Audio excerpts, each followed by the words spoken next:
What's going on, Guardians? DJ here. Been away for a while, but you know, I've got a life, I've got things to do, so I'm not going to apologise for not doing videos because I'm not really that sorry. So, just a heads up for what's coming in this one. Thumbnails probably give it away. A little bit of a look back a year too.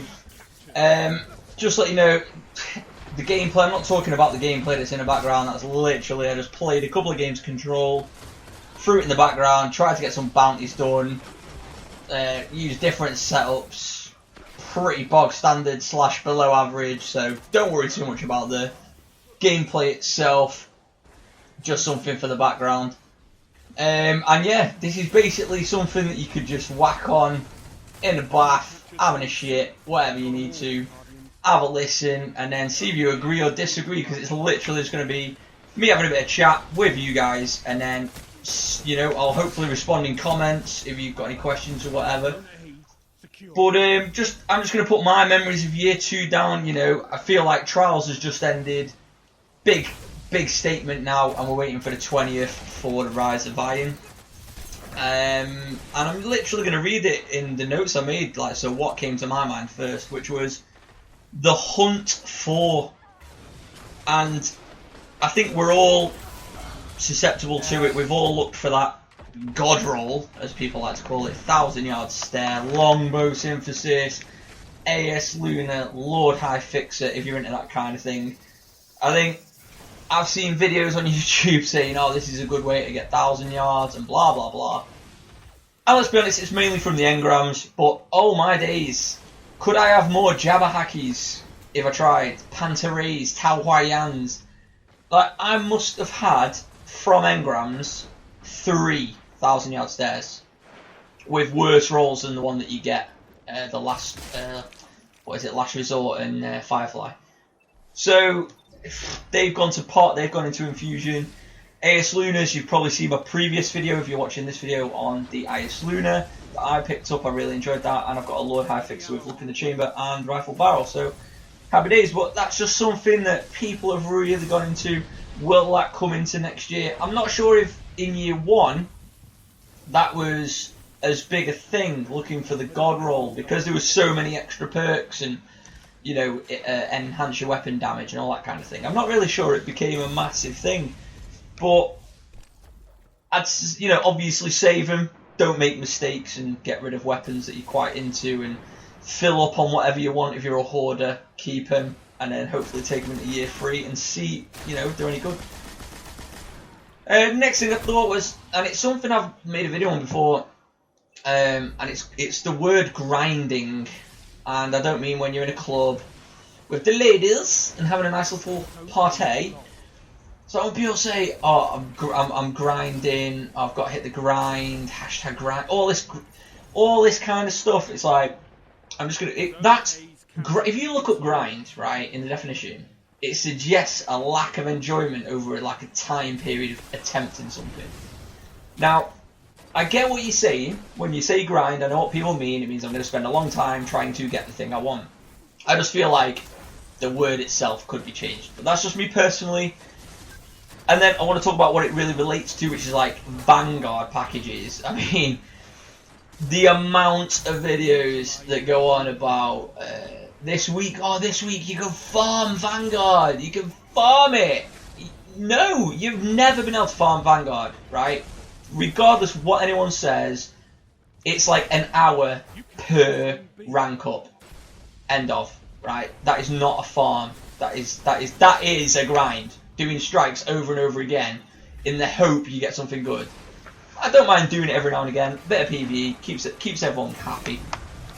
Makes a change, and then maybe you get rewarded, but maybe not. But I'm not going to get stressed about it. You know, I actually did pick up 1 LDR in the end, and it's not something I'm going to use in PvP, but I'll use it in PvE. So I was quite happy with that. I got one in the end. Like, and so that relates to the next one, which was farming. So people talk about, you know, grinding Vanguard, farming Vanguard. I think back, like, one of the best farms there was, and most people here who've played year 2 will remember this, was Omnigul Strike, Nightfall, Solar Burn damage, You whack on that Celestial Nighthawk, Golden Gun, and you were farming the grass for Malik. I mean, it was insane. I think I got about 30, dropped at roughly 335, and again, you'll see on previous videos, I used my grasp or my top 5, and that's the one I stuck with. That's the one I really liked. It's probably not a god roll to most people, but for me, it's exactly what I need, and it does the job. Now that was a farm, that was fantastic, and whether they're going to do that again, I don't know. Whether Bungie implemented that because they wanted pulse rifles to come back in and get a buff and all this, and I don't know, but I really enjoyed it. My missus wasn't happy. That Omnigul scream was pretty much doing her head in while she was trying to do some work. So yeah, that did result in the TV being turned down. But that Grass from Malik, what a gun. And so for whatever reason, that then led me on to teabagging, which I don't think I've ever played a game ever since PSP, PS4 where teabagging has been such a thing. Now, I had a great conversation the other day. There was a top 50 player in the world on trials. I was lucky enough to play with him. He was, to be fair to him, he was like a kid. I think he was like 15 or something. And I asked him about teabagging. So I was like, what's the crack? So I'm like, if I play someone way better than me and they teabag me, I'm like, well, why are you doing that? You're very good at the game. And you're disrespecting me and the game by doing it. Because, you know, you've beaten me. You expected to beat me. It's a bit like, I don't know, Barcelona Football Club playing like a Division 2 side. And then after the game when they've beaten them, just like absolutely ripping him, being like, your club's rubbish, really, you've got no funds and all. I don't even know the comparison, but that's how it feels. But then the other side, and we had a chat about it, is, you know, don't take it too personally. If someone hitting circle over and over again is like really getting to you, then obviously you're getting a bit stressed with the game. And it happens, and you do feel like sometimes it helps you turn it on a bit. You know, someone's bagging you, you're like, right, mate, this is happening. So I just feel like year 2, the bag is real. Year 1, I didn't feel like there was a lot of bagging. If I'm really honest, I think back to trials, my early uploads, I don't think there was a lot of bagging at all. But there just seems it's just everywhere. I think the emotes have helped that though. It's like, you know, wave, threaten, and all. It's supposed to be playful, but you know, people are like, that's just what the enjoyment they get out of it. And you know, I hold my hands up. I've bagged at times. If someone's like, you know, doing that invis crouch, sit in a corner, I don't mind if you go invis, and I don't mind if you use a shotgun. You know, if you're good at doing that, you are utilising what the game has offered you. But sitting in a corner, just waiting the entire game, like I couldn't do that. I'd be so bored just waiting for someone to run past. But again, it's just me. And I've bagged out of excitement just because you like, spam a button and circle does something, and it's like you're jumping up and down a bit. And when you get flawless and stuff like that. So, and that again links on to my next point, which is flawless. When year 2 first started, I was struggling to go flawless. It was a big time struggle. And I feel like the level of competitors and standard of competitive gameplay has gone up, which is probably why Bungie have introduced, you know, this new Crucible.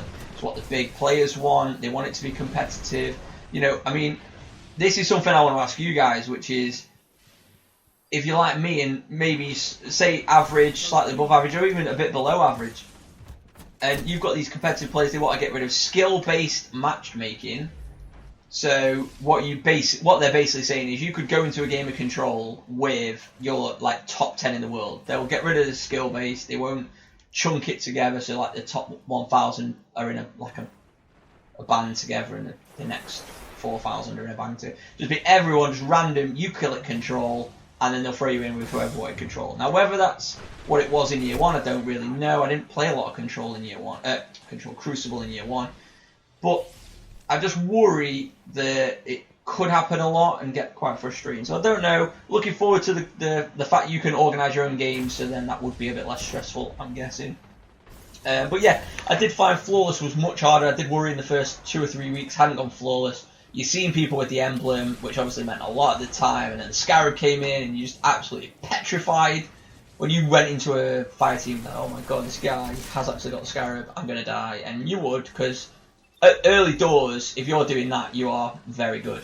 And then eventually we got there. And I think this year I've gone 66 times flawless. So pretty good. Pretty good in year 2, I think. And although my ELO's lower than it was at the end of last year, I do feel I'm a better player by far. And then just a few introductions into year 2 that weren't in year 1, which I was a bit here and there. You've got the Sterling Treasure, which gives you, the new taking armor. And if I'm honest, I don't see a lot of people using it. I think it was a good gimmick, but the fact you have to infuse it up, sacrifice something, hope it's got the right perks. I don't know if it did everything it needed to do, but it was a good idea, and it does make your character look pretty cool if you've got it on, and if you want to have a bit of fun with it, fine. It's just not something like I don't use any of that taken armor on any of my characters, but I've got a full set on my Warlock, and I have got a Sterling Treasure opening for my Hunter coming up as well, so that's going to be on a future video. And then probably one of the biggest, what I would say, flaws, which I think a lot of the community feel this way, again, let me know, is, now maybe this is the year 1 in me, and I hate this, like, oh, if you're a year 1 player and you hate year 2, and it's like, go back to the original and all this. Like, you've got to develop with the game, I get that. But I feel like the year 2 players didn't get that excitement of, like, I remember doing the Vault Glass, and someone told me, you've got this chance of getting a yellow surrounded weapon, and I was like, what? And like, yeah, it's exotic, super rare, and I've done Vault Glass a few times, and I got to the Gorgon chest, opened it, big noise, the big exotic noise on the screen, Plan C, and I was like, what is going on? This is insane. And just that thing of getting it, like the Gjallarhorn, if you are a year 1 player, when you got that Gjallarhorn and you didn't buy it from Xur, oh my god, it was insane. And I just feel like the exotics with the strange coins and being able to buy 3 of coins, I really think it took it away. Yeah, it was nice at the start. It's like, oh, I got an exotic drop, and people found, obviously, ways to farm this, and I've done a video on how to farm it. And, like, I've got 70 exotic engrams in my vault ready for when it comes out. And I just think, like, 20th January, I'll bash out the 70 engram video. If it works, it works. If it doesn't, it doesn't. I can maybe get a higher level. Maybe I'll just end up with 70 exotic shards. I don't know. Like, I've not found anything that says yes or no definitively. So we'll see what happens with that. But I just feel like it lost its edge with the exotic, like the rarity of stuff. Even people going on about the Zen Meteor, like, oh, it's so rare, it's so rare. Like, no, it wasn't. Right? If you were getting special engram drops, and say you got 5, one of them probably is Zen Meteor, because I'm sure at some point Bungie did that thing where they give you a higher chance drop of something that you haven't got, or something like that. So, I don't know, I just felt like that was a little thing there. And, yeah, I just think year 2, it's been a great year. It's definitely changed from my year 1. I didn't do YouTube in year 1. It's actually been a year now, I think. I think I've got a video on that. And I've definitely got more into Crucible, hands down. I really enjoyed PvE in the first year. I really didn't like the Crucible side of it. I'd come away from the Call of Duty's, Modern Warfare's, can't even think of any other games like that. I think it was mainly them, where it was competitive and you literally, in my mind, it was pick up a gun, die, spawn, die, spawn, die, and it was a bit like, and I just got a bit frustrated with that. And I like the PvE side. You had the choice of doing one or the other. And then I slowly grew into Crucible, which I really enjoy at the moment, and I think part of the community has helped me build up on YouTube through Crucible. So yeah, that's my year 2 sum of. What's your opinions? What was your biggest hunt? Have you still not got it? Did you enjoy the grind? Searching for certain weapons, Vanguard packages, Crucible packages. Did you get your God Roll Grasp? Are you a teabagger or are you a teabaggy? Do you find that you get teabagged quite a lot? Have you been flawless? How's that run been? What's your best run? How have you found the Sterling Treasures? Put it all below in the comments. Obviously, I'm going to respond. That's how I roll. And look, guys, excellent job. If you stuck around to the end, excellent job. Appreciate it. You know, chuck me a like, because how am I going to make YouTube money if you don't like my videos, guys? Come on, I'm only making like 20,000 per video. I need more likes to get millions. Obviously, that's not true. Anyway, rambling over, and I'll see you on the next one. Peace.